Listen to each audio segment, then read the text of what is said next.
So good afternoon, everyone. I think we can slowly start, and those who are not there yet can join us a bit later. I would like to welcome you to the ASCEND Café on PCEDs and their role in urban sustainability. My name is Veronika Cerna, and I will be guiding you through today's session. We have here three key speakers from the ASCEND project. We have Philippe Fournand from Blue Side Conseil, Baptiste Mougeot from Lyon Confluence, and Andreas Baernreuther from the city of Munich.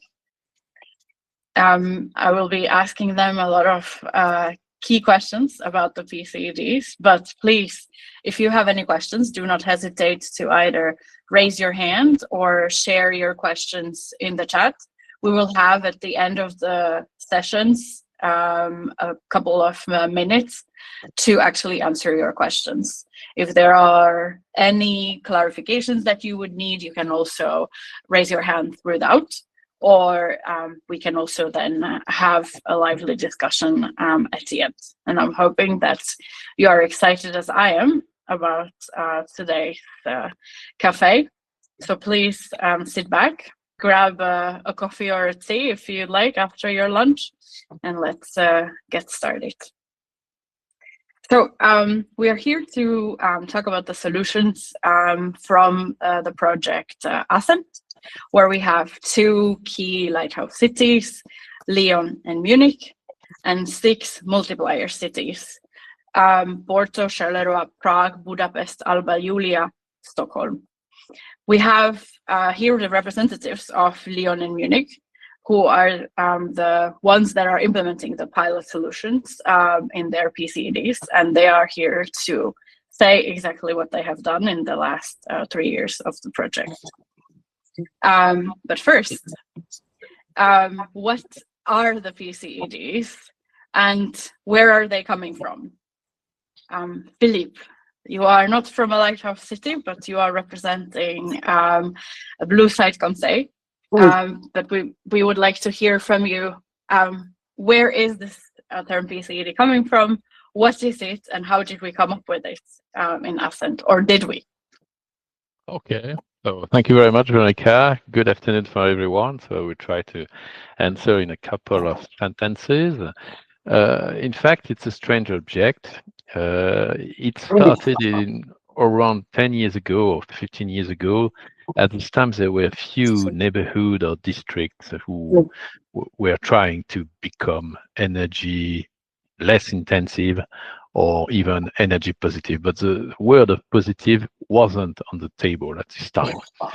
And then there was a multi-season committee program, which was launched in 2014, which started to work on, let's say, a pilot project, which were here to demonstrate how cities can integrate technology in a particular area to make this area more sustainable, more energy, less energy intensive, and with more renewable energy sources to fuel the different network, district heating or cooling, electricity, of course.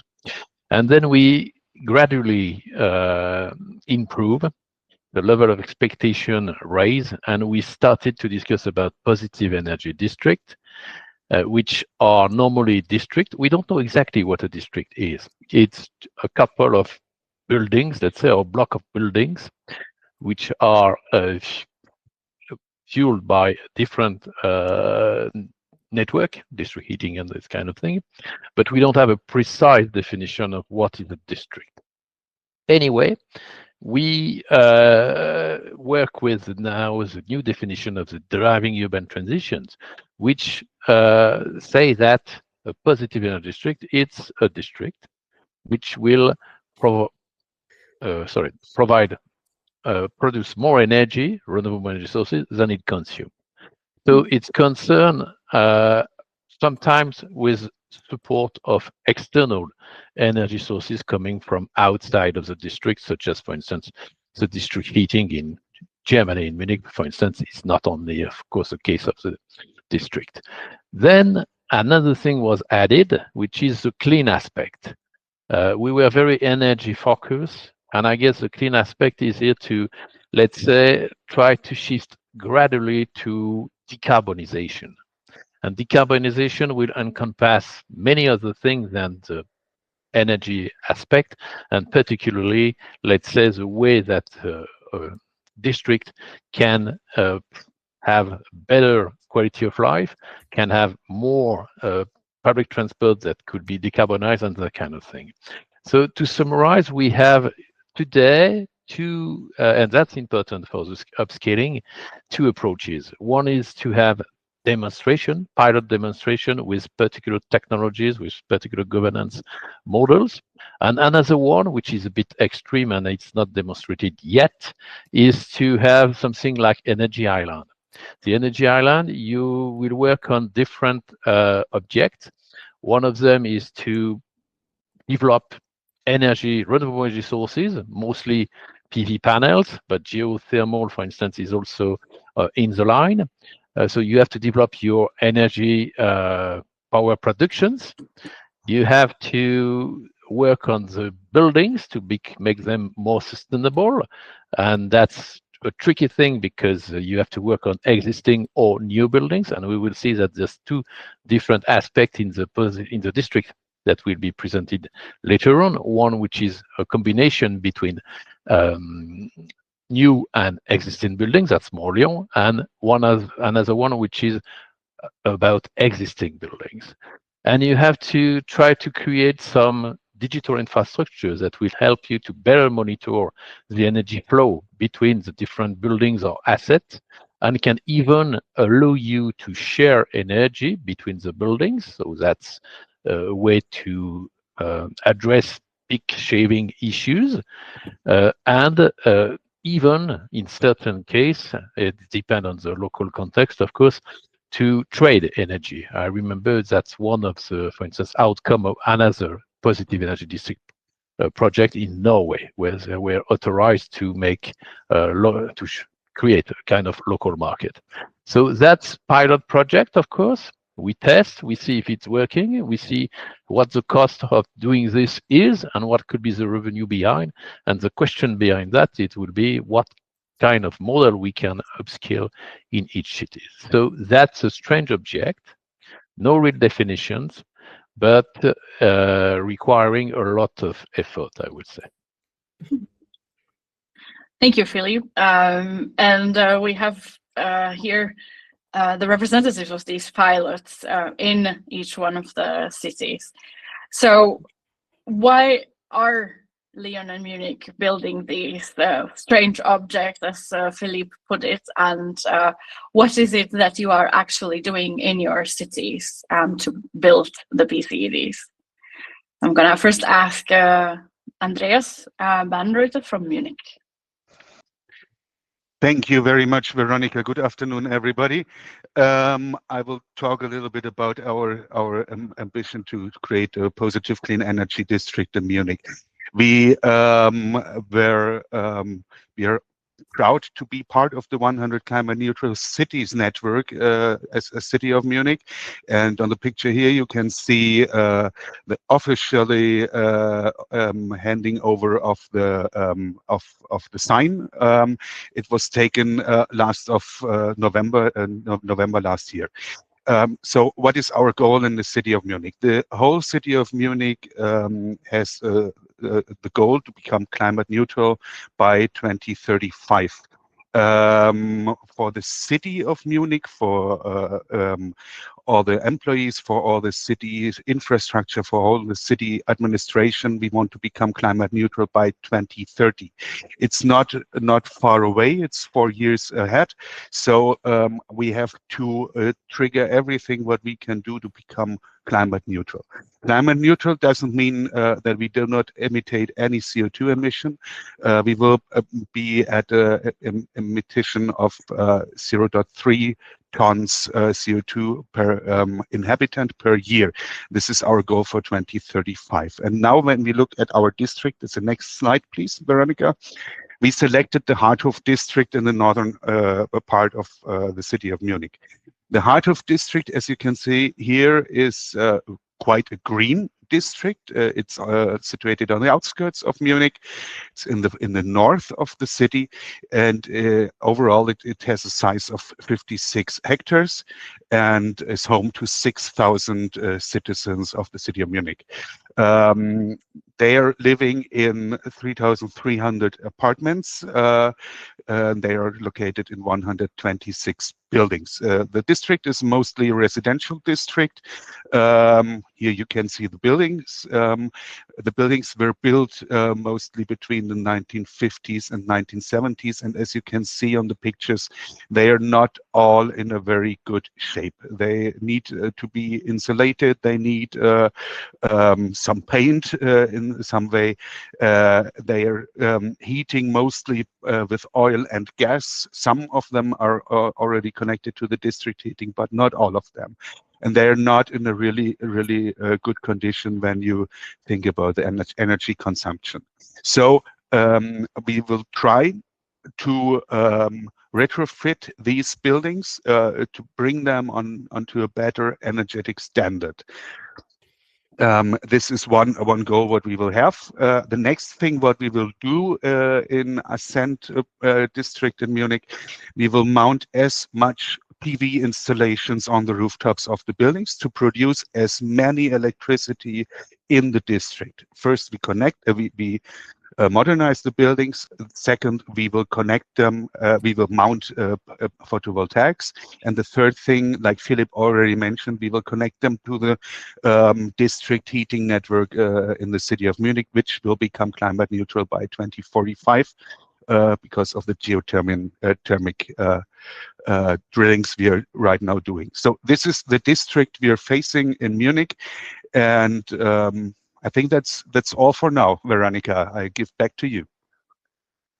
Thank you, Andreas. We also have Baptiste Mougeot from Lyon, and he will tell us what they are doing in Lyon in their PCED.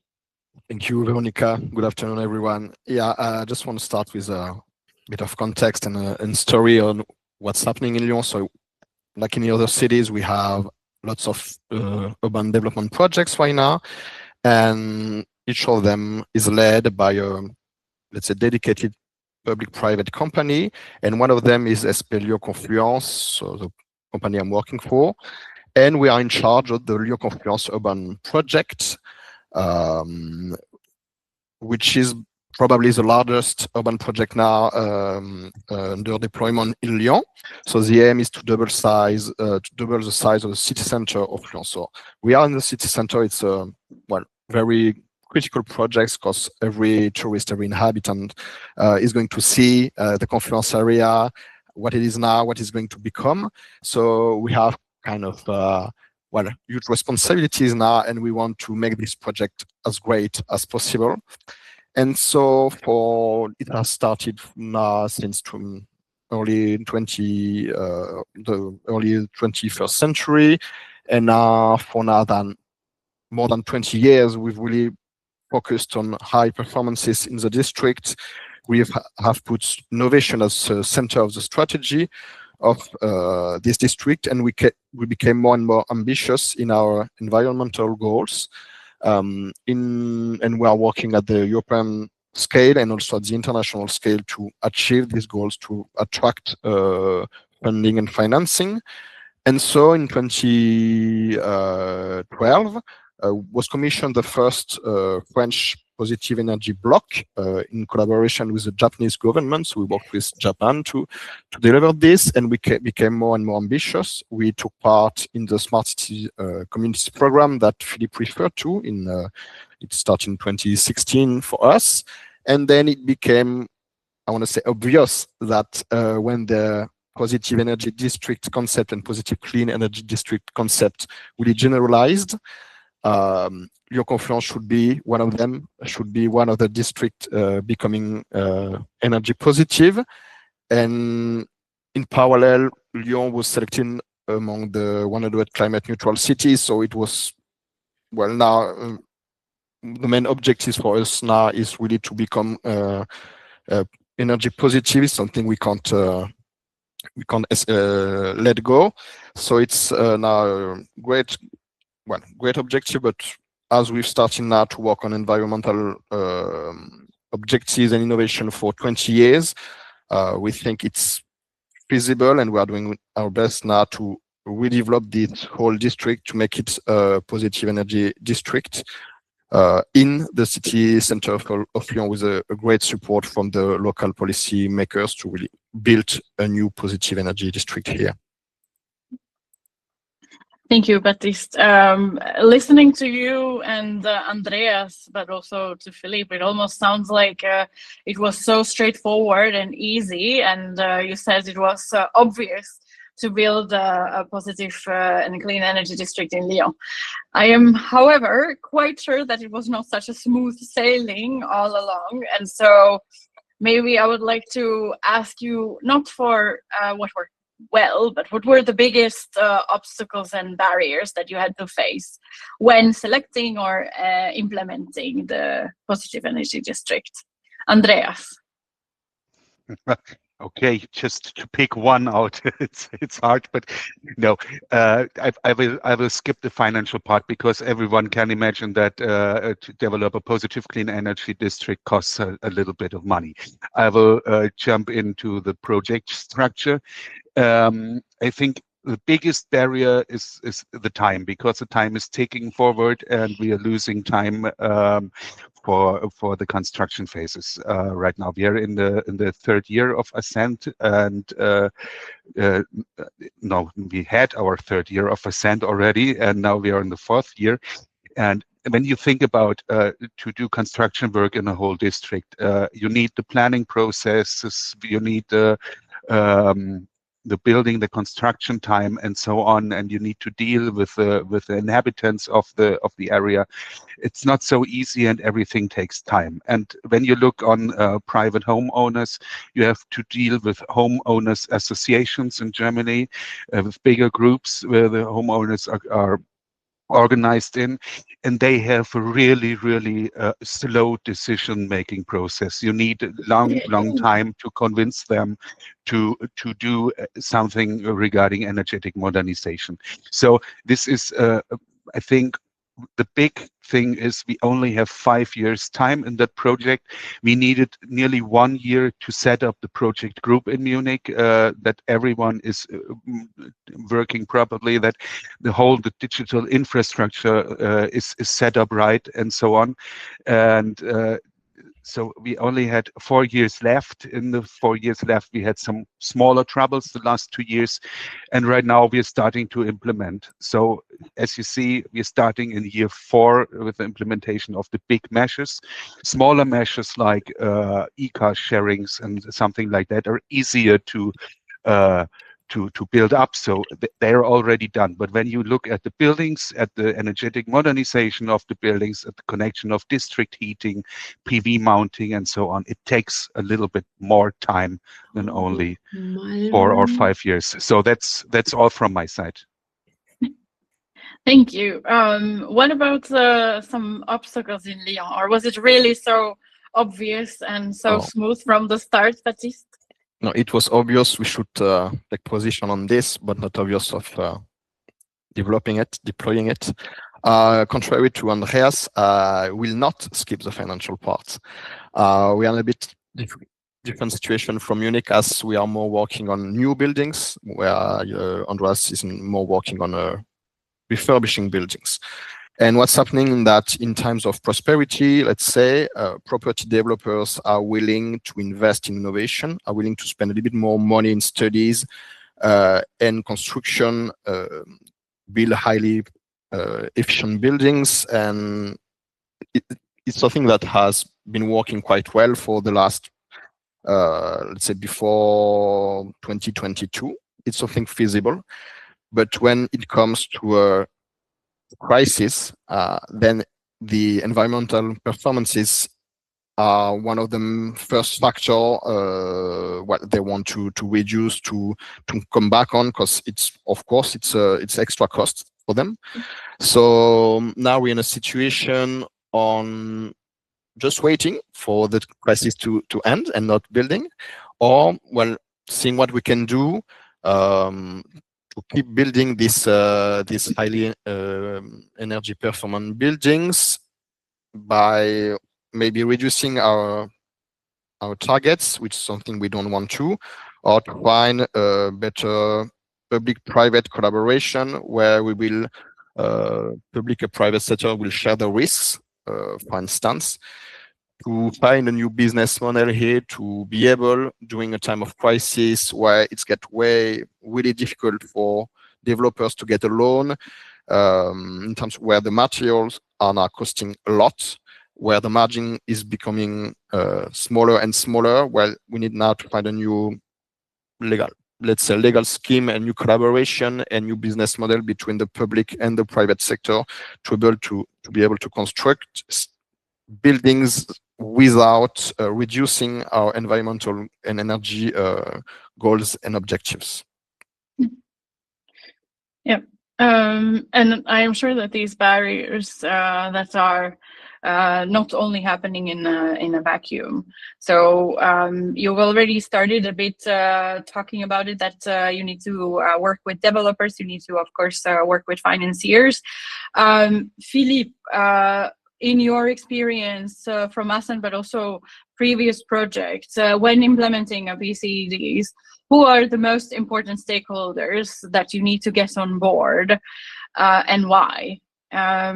Who do you think are the most important, or are there many important stakeholders that we cannot forget? There are many, and I hope I will not offend anyone. But first, I guess the first one is probably the city and its department, because a project such as Art of or Confluence, it's a urban project, it's a global and transversal project, whereas usually the cities are more organized in vertical, in departments, which is good because you need to have experts in transportation, in energy, or what this kind of thing, and are more looking at the city level. So you really need to try to convince them to create the team and the mindset behind to do a positive clean energy district. So that's probably, and also to secure the fact that after the pilot project, something will be done. So that's important, I guess. That's the first one. Of course, it depends on the district. If you are working on existing district, I guess that public companies such as social housing companies are totally key. And if we are struggling today in ASCEND and particularly in Munich, it's also because the decision process are extremely long, not super transparent, to be clear. And if you don't have them, that's complicated, and they are probably a bit risk averse. I remember another project where we are talking to do another one, and the social housing company is a bit reluctant because we were too many involved with the citizen. And adding, for instance, sensor in the apartment was clearly something too complicated for them, and they don't want to do it again. So that's, we can make me speak about the third category that could be, of course, citizen. We are talking about citizen engagement since decades, I will say. And apparently it's normal because we are in democracy, so you can do whatever you want if you don't consult and inform and take also suggestion from the citizen. But for me, it's overrated. I guess what is extremely important to think of is to provide the good solutions that will, on the one hand, erase the complexity of public works, of private works, of having or change your boiler to make to replace by a heat pump, for instance. And secondly, to provide the good business model and financing scheme behind, which can be as a services model. That's what we are going to talk a bit later on. So citizen, it's of course important, but I prefer to see how project, and I think Baptiste can talk about what they are doing in the energy community side in Lyon, where they are really taking over the project to provide the services to the citizens that are part of this energy community. And then the another one, which is also important, it's all the operators. I have talked about the social housing company, of course, but we have also the DSO. Mm-hmm. We have, and that's all the district heating operator. And what we are doing is a bit something which is exploratory for them, because usually they are selling energy. We are providing a new way to do it, which is to think about more this model as a services. You only consume what you only pay what you consume, and that's a different work. But honestly, DSO or district heating operator should be key operators to make a district positive. And the last one is, of course, to be capable to provide the ground to, let's say, innovative companies that can help to do this kind of energy island by providing, let's say, services, which can be power plants, not power, PV panels, that could be storage, that could be the way you can manage energy flow between different buildings. And we have numerous startup or companies that are capable to do it, and they are looking for grants such as Positive Energy District to test it. So there's no real hierarchy, even if I guess cities, departments, and public operators are totally key to that. Mm-hmm. Thank you very much, Philippe. I'm very keen to now hear a bit more from Andreas, because you've addressed that we have talked about citizen engagement in the past 10-20 years, and how do we actually engage all of the citizens on the ground into the building of the PCED. But it seems like there are various approaches to it in various cities.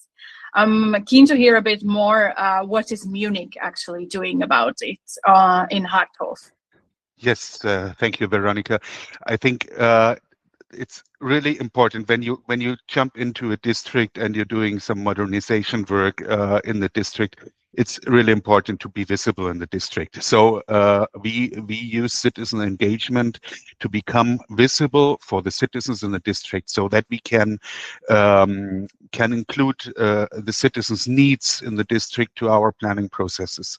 We would like to engage the citizens in thinking a little bit more sustainable in their behavioral way, and this is the reason why we are doing we are doing citizen engagement in the district of the Harthof. Right now, we launched a workshop around to build up a citizens council. It's called a district energy council. It's a big word.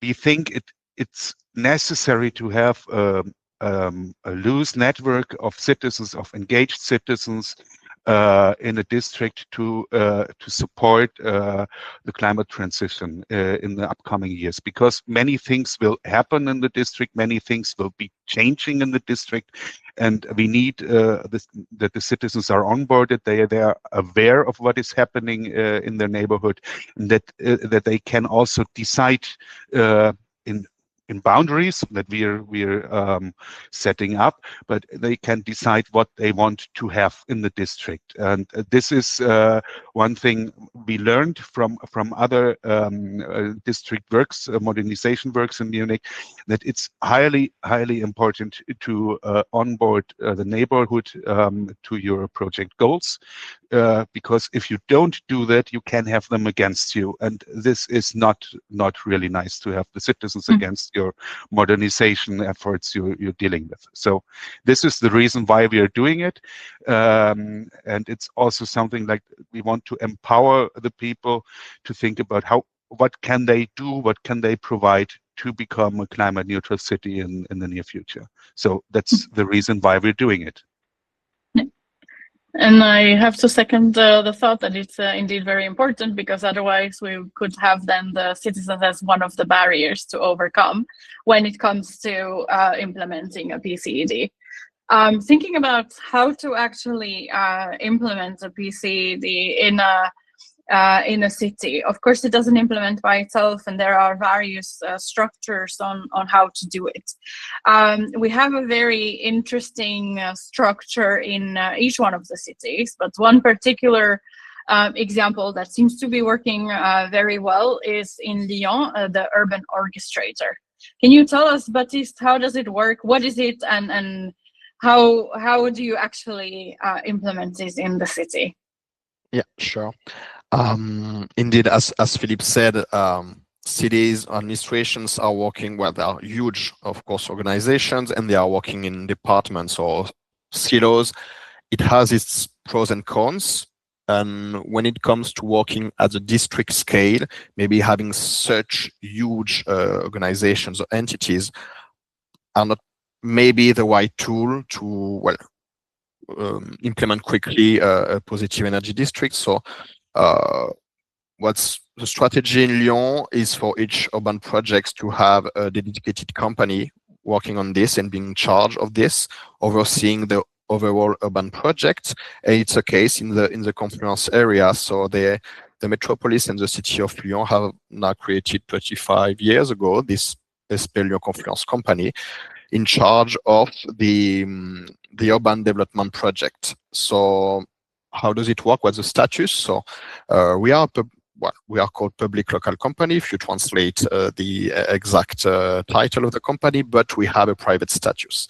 That means we are a for-profit company, but our shareholders are the city and the metropolis of Lyon. Our administrative board is gathering elected representatives of the local policymakers, and our president is the mayor of Lyon. So what's the business model of such a company? We actually own the land here in the Confluence area, and we are selling them to property developers. So we have two options then, two scenarios, I would say.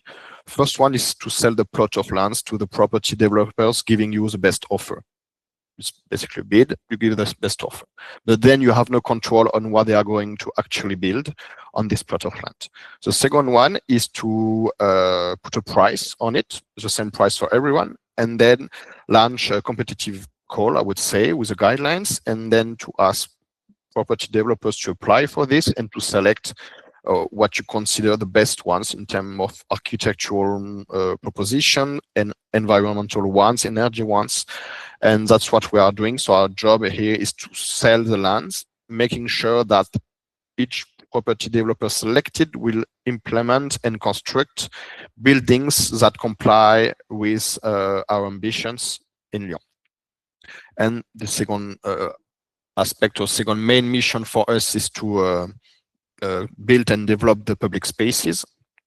Then we are paid by the city of Lyon for this. And the third mission that appeared among the years is, I would say, punctual missions, such as applying for European calls to really go further in our ambitions and goals, to lead some eco-refurbishment projects, and we have now more and more missions like this, or requests from the local policymakers to really work on these specific topics, and really with the objective to decarbonize all the buildings that can be refurbished, or where we can implement photovoltaic systems, or can be part of an energy community.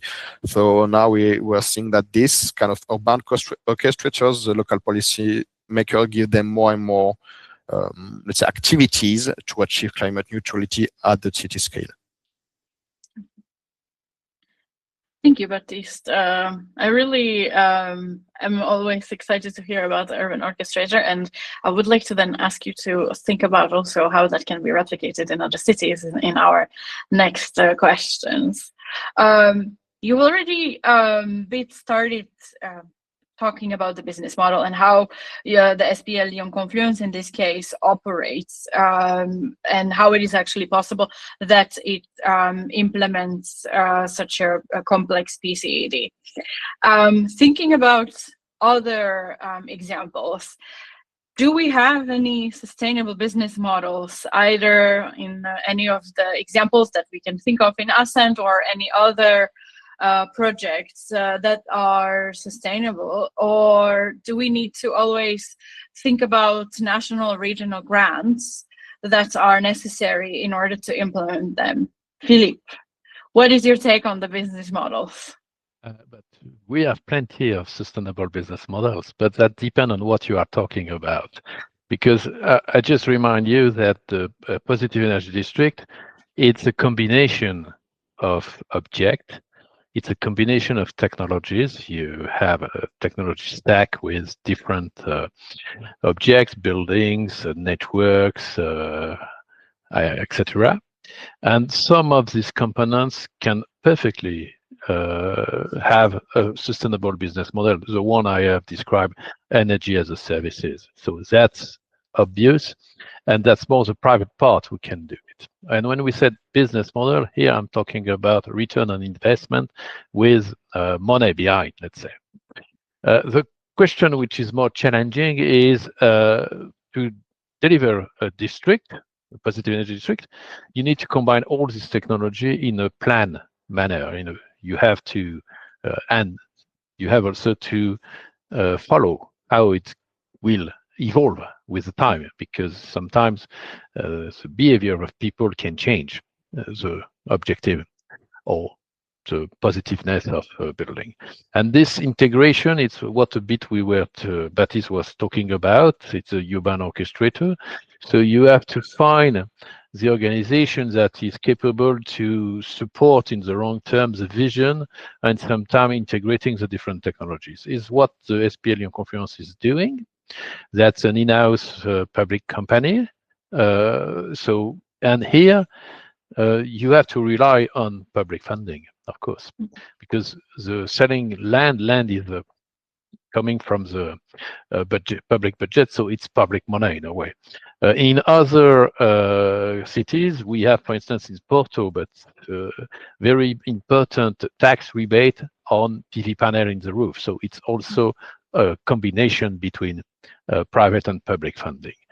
But the question is, we are testing urban orchestrator. That's good for a pilot project. We know, and you have mentioned this, there's a lot of collaboration behind. Collaboration between with the citizen, collaboration with the departments and that kind of thing. But it has a cost behind, because people needs to collaborate, but the cost is here. So you have to find a way to streamline everything and maybe to give the chance to this kind of urban orchestrator to do the job on a larger scale. And right now we are looking at different pathways, because we have the SPL Lyon Confluence, but in Prague we have a similar company called PDS, Public Developer Company, with a difference with Lyon Confluence. Lyon Confluence is dealing with private developers. PDS is not doing that. PDS, they have the Prague land, and they are here to build positive energy district and affordable housing. So that's another example, but they will require financing and funding for that. Funding from the city, of course, and probably financing from private money, because at some point, the other thing of having too much collaboration is also, we haven't mentioned that, but to deliver positive energy district, it will take 5 years. If you want to do 10 more, it's 50 years. So it's not sustainable. You have to find a way to accelerate to speed and scale. And probably we are thinking about that. What would be the best organization? But it will require funding and financing. Last point, it's Porto, for instance. Porto is looking at what they call an energy municipal fund. They have a portfolio of projects, a pipeline of projects very similar to the one we are testing in ASCEND. And they would like to create this energy municipal fund, which would be a public and private fund, to precisely finance the deployment of this portfolio of operation. So to respond, so we'll still need public funding. Grants are coming from the public budget, but there's a way to also raise capital from private parties. Thank you, Philippe. And I feel like we will have a specific session on business models and funding and financing, because it's like opening a bit of a Pandora box at the moment, and there might be a lot more questions about both the governance of it and what kind of funding and financing is suitable for the different types of governance and organizations in building the PCEDs. I would like to, because I've asked a lot about kind of the barriers and obstacles, but of course there's also good things and keys to success that we have seen in ASCEND. If there is anything from the past experience of the 3 years in your city, that's the either approach or technology or solution that works, and you could recommend it to another city to use when building their own PCED, what would that be, Andreas? I'm not sure if it works because we haven't done it right now, but I think one solution which would be great to scale up is the serial refurbishment, because everything Philippe said regarding the time frame and to speed up the PCED development is quite necessary, and I think serial refurbishment could be an answer to it. We haven't tested it here, but we will test it in Munich. Serial refurbishment means that we will mount prefabricated facade elements with all the housing technique inside it on the walls of existing buildings.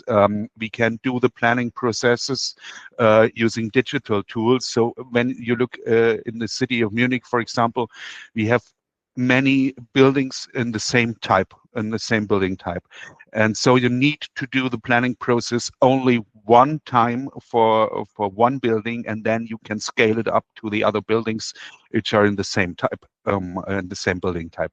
So this is quite a great solution, and I think this could be a game changer for achieving the climate goals.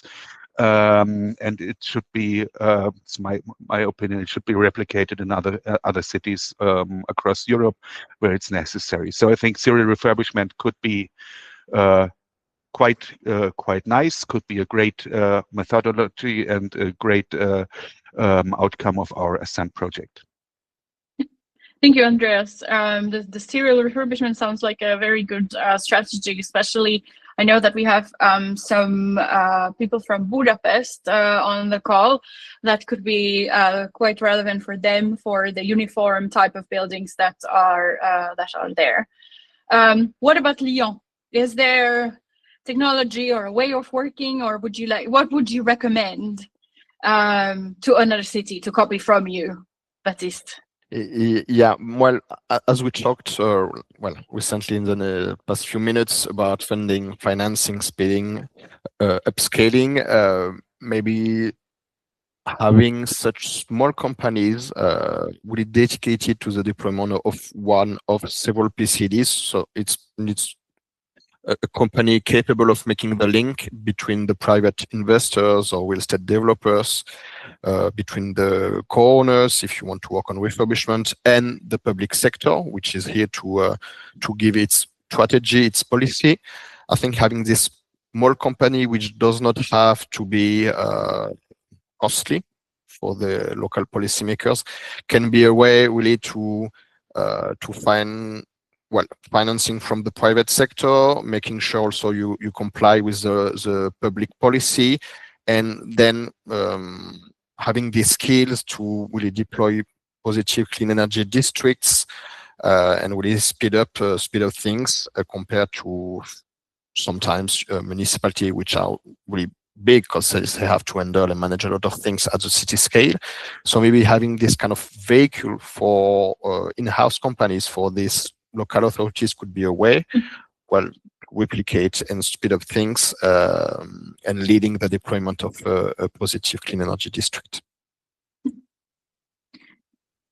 Thank you very much. I'm just looking at the time, and before we go to our next questions, I actually would like to still give the opportunity to the audience. If there are any questions from the audience, so that we have ample time to answer, or our panel has ample time to answer your questions. If you have any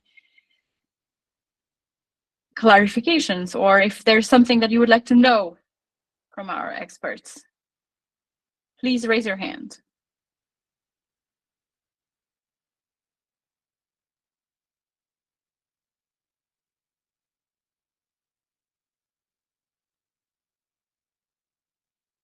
Okay, it seems like we have no questions from the audience, so let's maybe try to see if we can actually answer a couple of questions that came through LinkedIn beforehand.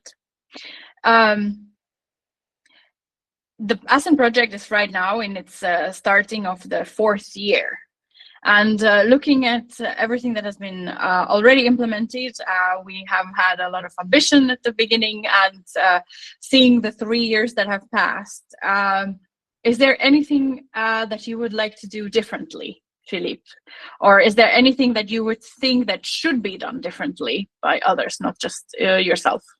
Of course, this problem is the other, it's not mine. So, of course, there's many things to do for them.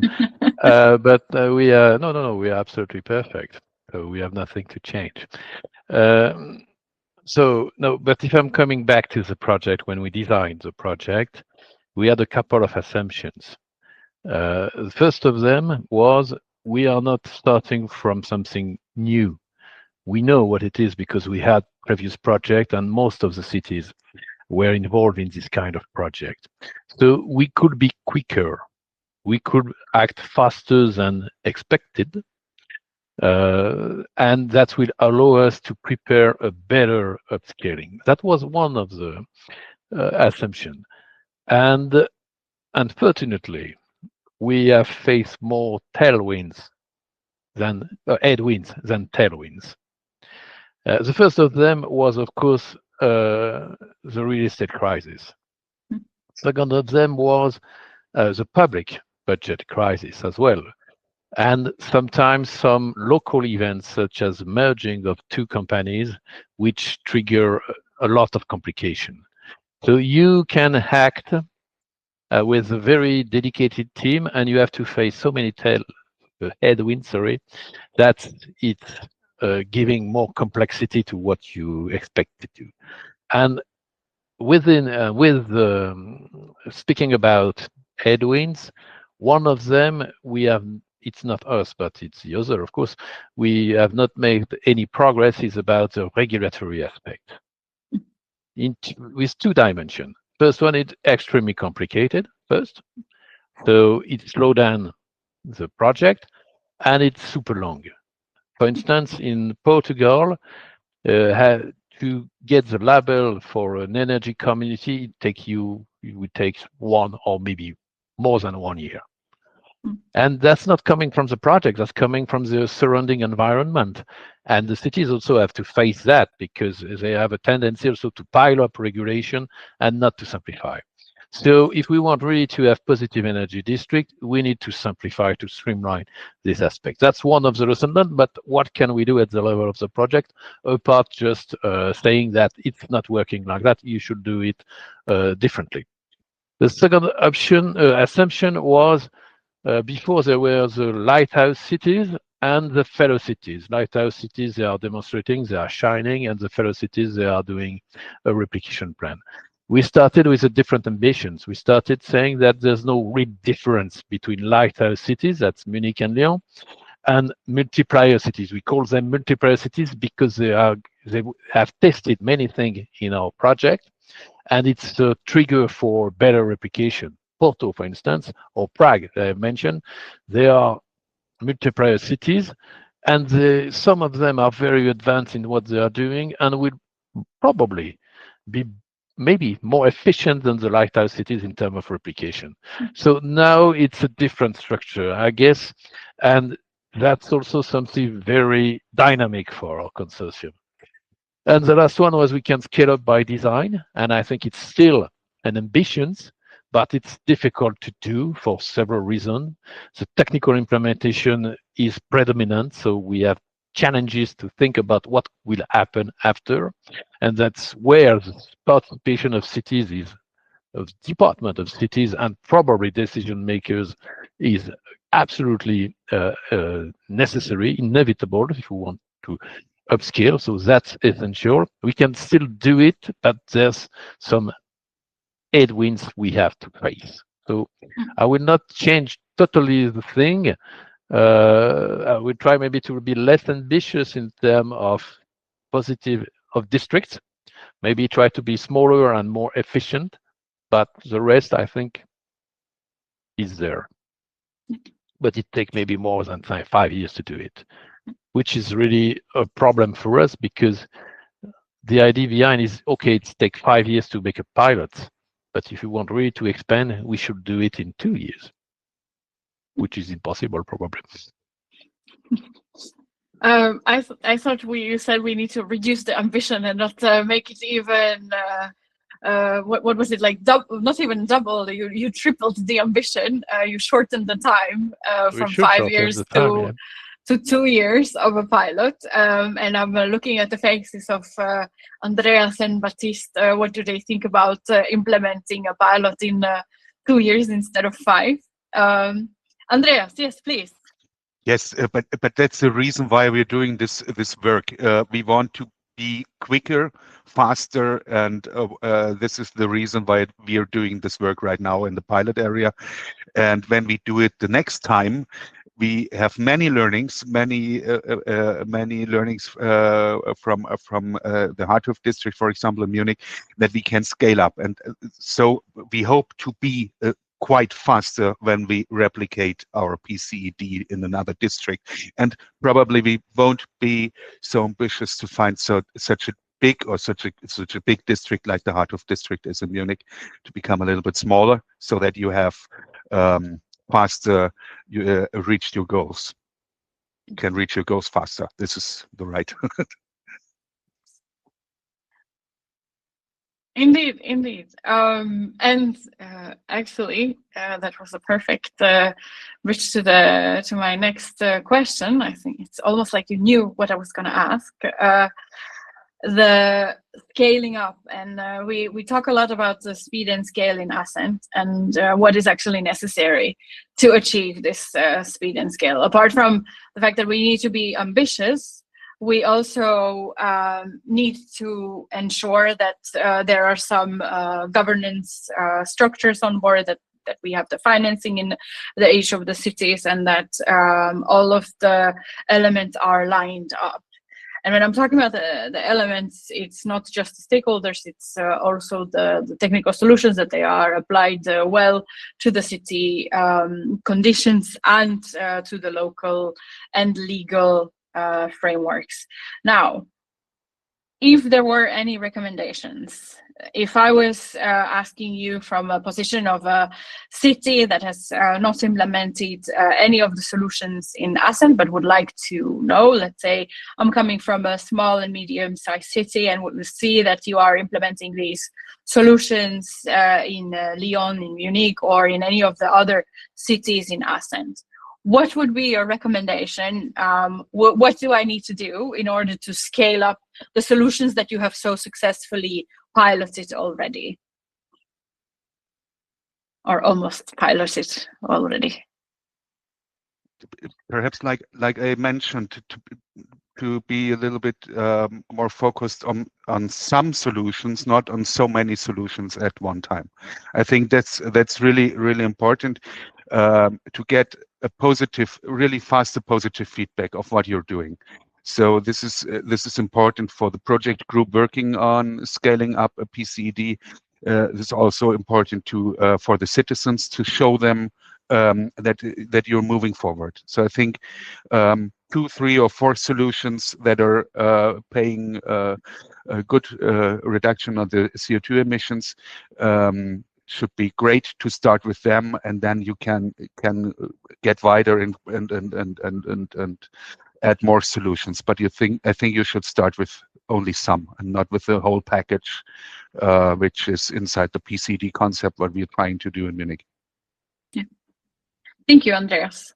What about you, Baptiste? What would be your recommendation from Lyon for this? I would say like Andreas, maybe instead of focusing on the whole PCED concept and all the solutions, we need to pick one or two that we are already focusing on, and then just check within ASCEND cities, but in other cities that have taken part in such projects, if they have deployed this solution, and then find the technical guy to talk to. So that's something we've done for building a mobility hub. We found someone in Utrecht who already did this, and I think these people are really willing to share their experience for, I won't say for free, and sometimes it just avoids you to pay for another study. But first picking your solution, then checking online if it has already been demonstrated. I think in lots of big cities it has been done already, and then don't hesitate to reach out to the right guy. And I think people now which are part of the community are quite willing to share their experience and sometimes technical also aspects of the solutions. It's really something we can find on the internet now. Thank you. And Philippe, what is your recommendation? I'm not sure we have time for recommendation, but yes, I guess I will follow Andreas and Baptiste aspect. We should really focus on the solutions that will really trigger the rest.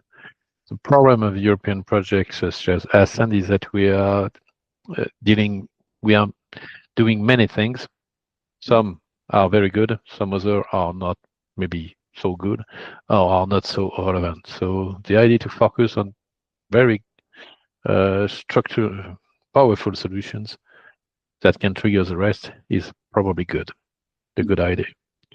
And to think about what you are going to do afterwards. Because otherwise it has no sense to deliver one single positive energy district in Lyon, in Munich, or in Porto. There's a question in the chat. I know, I saw okay. that. Yeah, no worries, I saw that. Thank you for the recommendations.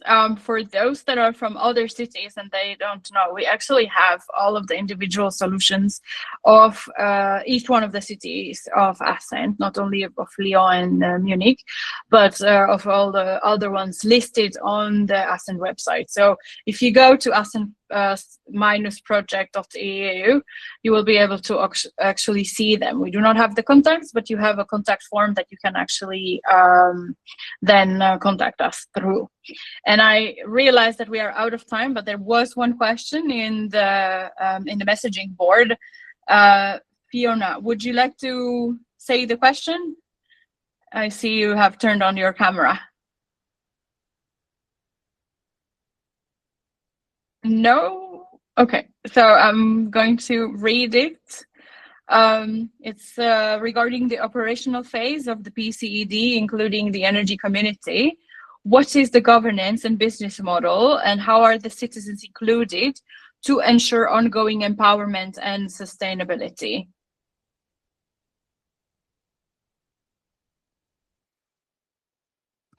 You want me to answer? Yes, maybe please, Veronika, Baptiste. Yeah, I think okay. it was to you. Yeah.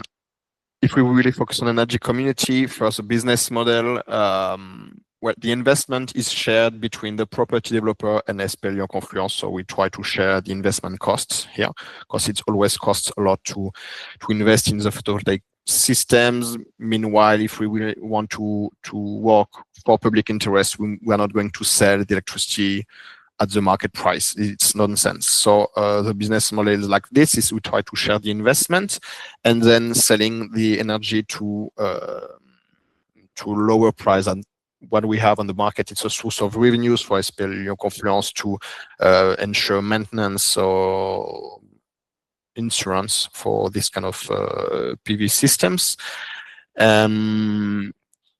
Meanwhile, about the citizens who are part of this energy community, well, we are actually taking them on board, I want to say, before they arrive in the area.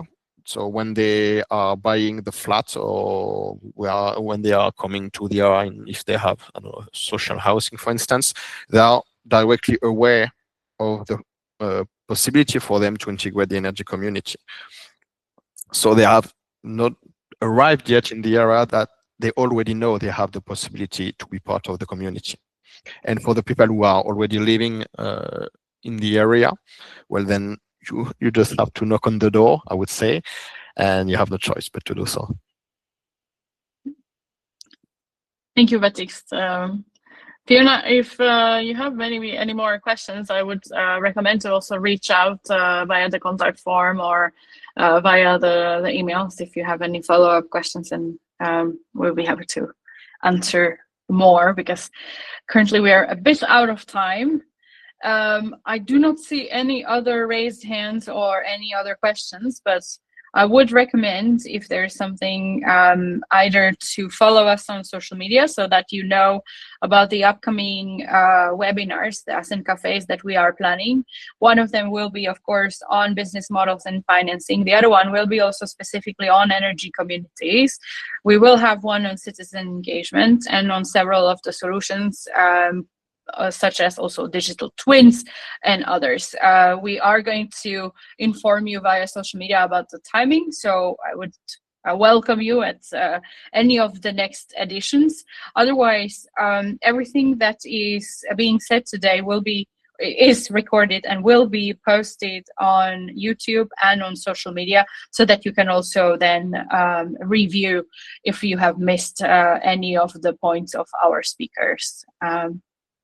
I would like to then thank you all for participating. I would like to thank to our panel, Philippe Fournand from Blue Side Conseil, Baptiste Mougeot from SPL Lyon Confluence, and Andreas Baernreuther from the city of Munich. Thanks to the audience. Thank you for the questions. Have a great afternoon, and I will see you soon at the next ASCEND Café session. Have a great day. Thank you. Have a nice day. Bye-bye. Bye-bye. Have a nice day.